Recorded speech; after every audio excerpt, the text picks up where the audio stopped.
The next item on the agenda is a resolution regarding parliamentary services, and I just have to point out that the reason that I put it on the agenda was because you actually turned it in on time. You turned it in on last Tuesday.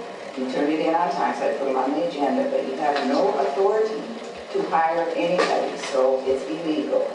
So you can either remove it from the table, or I can just tell you it's illegal. But you need to remove it from the agenda. Councilmember Miller. Can I speak to the motion? There is no motion. There is a motion. The resolution states that the city would benefit from the services of professional parliamentarian at council meetings. The resolution refers to a review of qualifications of multiple parliamentarians and an Exhibit A for a contract with a selected parliamentarian. Council member Morgan and Pepper expect to conduct a search for resumes of parliamentarians who wish to be considered and welcome council members, the mayor, or members of the public to propose qualified names as this resolution goes.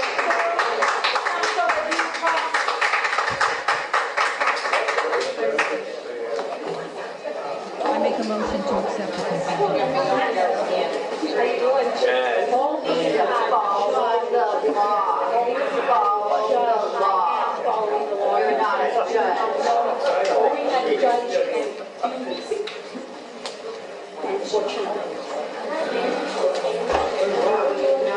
These are the silliest things I want. We've taken a 15-minute meeting and then someone gets hired. That is not the city council's job.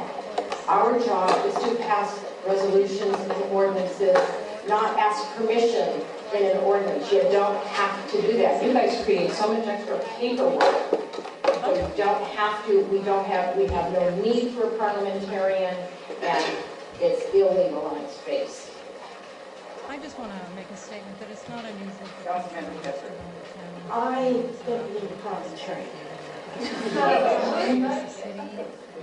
Who do you suggest? I think there's an advantage having a parliamentarian because you get a chance to do everything like procedurally, and they could help us control the meeting, and if there are problems, they could be asked either for advice or to preside. And I think that this is something that we really need to think about. We are having this here tonight for this resolution regarding parliamentarian services, and it's assigned to the Government Operations Committee for first reading. So we're not making a decision on anything here this evening, but I think that Councilmember Edelman brings up a good point. We do have some persons who are registered parliamentarians who might be interested in doing something about this. We haven't asked them. Councilmember Beatty. Okay, so there's so many places to go. Okay, so you have a person or a couple of people that you want, that you researched, that you decided that would be perfect. But don't assume you already have a lawyer that you want to review the DPS checks, which wouldn't be unbiased, right? But here's my issue. With the 2016 legal rules, the parliamentarian is the city attorney. With your illegal rules, the parliamentarian is the city clerk. So we have two parliamentarians. Although Brenda has stated, she's not really interested, but she's capable of helping on that. But we have one. So we have two parliamentarians here in the council chambers today. And now you want a third one in here. So now you want to take taxpayer money and say, yes, we have two, but by the way, we don't like what they are doing, and we don't like the fact that the mayor rules me, Councilmember Pepper, out of order every time I scream and yell and not stop talking, that we want somebody that is going to be on our side and be able to be dictated by several people on how to run our meetings and be a little less,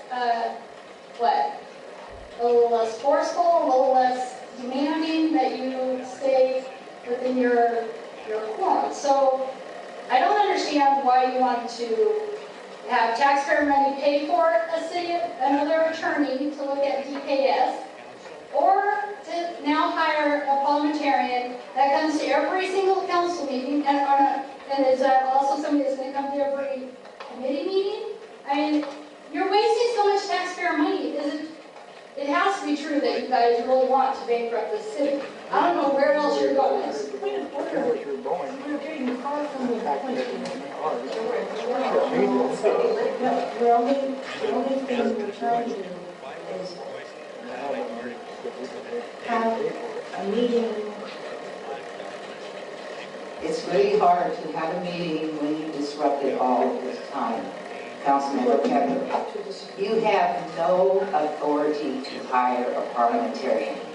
What part of that do you not understand? You have no budget, you have no authority.